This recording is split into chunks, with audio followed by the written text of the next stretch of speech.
Here's a problem to practice doing a ramp solution, and I will put this on my DSHA so you could print this page if you would like. So this problem has a laundry basket on a ramp. And we are going to imagine that it's, well, no, it says it is at rest. Okay, and we haven't done one of those in a long time. So knowing that, we know that acceleration is equal to 0, and that tells us then that net force must also add to 0. So all of the forces that we are going to draw on this free body diagram must cancel each other. Okay, and then we know the angle that this is, angle equals 12, the angle is 12 degrees. So when we draw this free body diagram, we're going to have the gravity pointing straight down. So that does not follow this grid. And why do I have this grid here? That's the other thing, is that when we do these types of problems, we just want to reduce the amount of right triangle trig that we have to do. So right away, I know the forces that I'm going to be dealing with, okay, are weight. What else am I going to have? I'm going to have normal force from the ramp. And then what else is keeping it at rest? I mean, why isn't it slipping down the ramp? Oh, well, I'm going to have friction, okay, which I'm going to use with a script F this time. So because friction is going to be parallel to the ramp, okay, and then normal force is going to be perpendicular to the ramp, then only one of these forces would be like actually perfectly lined up with a normal XY axis, and that is like the weight, which is along the y-axis.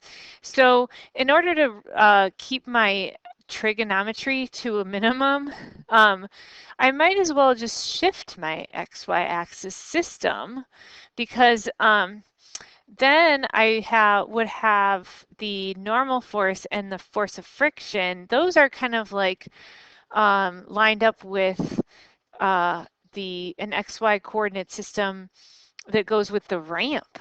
Okay, so that's why I have this whole thing tilted. And so I'm going to call this my new, I'll have my new x-axis. This is going to be called x prime. Okay, and then my new y-axis, like along the dot here, let's call this y prime. And then this is going to be, you know, my force of friction always goes like against the way that the basket would want to feel motion. And then the normal force is always perpendicular to the surface.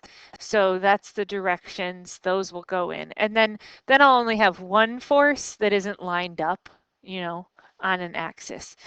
So now when I draw these, I will have FG is going to go straight down though, straight to the bottom of the paper. It never lines up now, okay? So like, let's pretend, I'm going to try to draw it to one of the corners here. So this will be my FG. And then I'm going to, remember, I have to make these all add to 0. That's kind of a pain. So I had that going, you know, down, straight down. But if you look at, it has a component that points, and this is kind of a no-no. I'm not supposed to draw this on the free body diagram, but just look, okay. So it has a down the ramp component. If this ramp was frictionless, it would just, that force would cause it to accelerate, right? So I have a one box in that direction. So then friction must be keeping it from doing that. So I'm going to point friction in this direction. Okay, there's friction. So that the x prime forces are going to cancel. And then the normal force is the y prime direction. And it is keeping this box from like basically free falling, right? Or go like crashing through the surface of the incline. And that is going to go, let's see, 3 boxes this way. So this is my normal force. Okay. So that if you, now let me erase this one. Sorry. So then these 3, the red, the black, and the green, cancel each other if you add them all up. They all add to 0. You would do the vector math and you would get a vector sum of 0. Okay, beautiful. Now I'm trying to find the magnitude of the normal force on the laundry basket. Now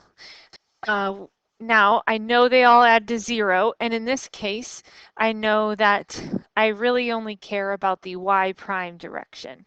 So I could say, scroll here a little bit, that the net force in the y prime direction is equal to 0 newtons, and that is equal to Fg, the part of it in the y prime direction, oops, put a negative because that's like a down, plus Fn. Okay, and then I do have to do some trig here. And I can prove to you later, or actually if you look in your book on page 110, they do some geometry to prove to you that this angle here is theta as well. Ooh, that didn't turn out well, but okay. So then I would say that 0 newtons is equal to the negative of Fg. This is the hypotenuse. That red arrow is a hypotenuse. Okay, so I'm going to take the hypotenuse times, and I need the opposite, sorry, the adjacent. So I'm going to do cosine of theta.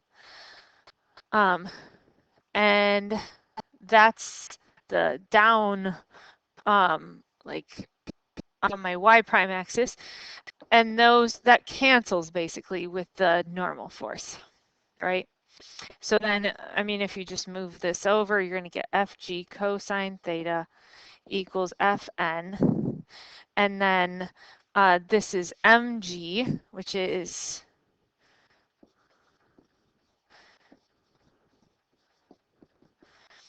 and then this, let's substitute, right? So I've got 5.5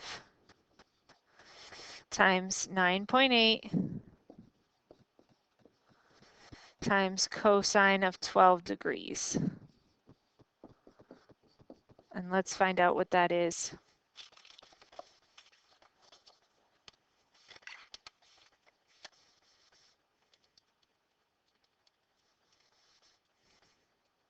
Okay, it's remember, like weight would be about 55 newtons, and this comes out to be 53.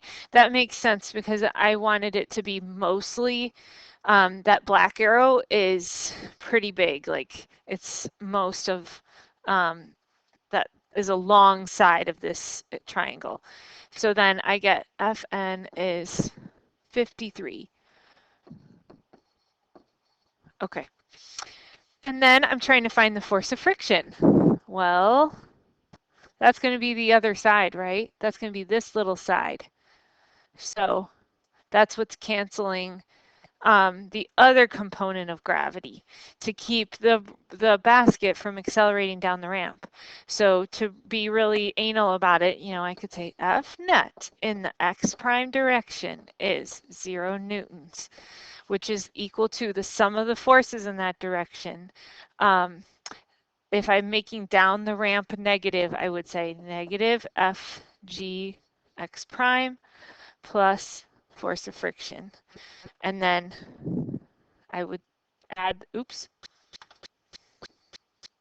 this is going to be Fg x equals F. And what is this? This is FG times sine of theta. So then now I've got mg sine theta,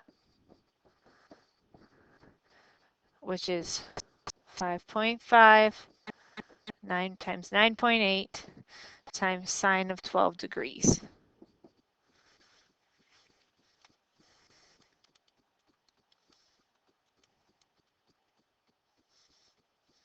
Which comes out to be 11 newtons. Okay, so then that's much less friction holding that laundry basket in place. Okay, so that's a case where the forces all add to zero. In some of the problems you're going to do for homework, there will be acceleration, but the idea is the same. The strategy is the same. You are going to need to shift the axes to limit the amount of trig you have to do, how many forces you have to take components of, so that you can separately apply Newton's second law, do it in the y direction, do it in the x direction, or do it in the new y prime direction, do it in the new x prime direction.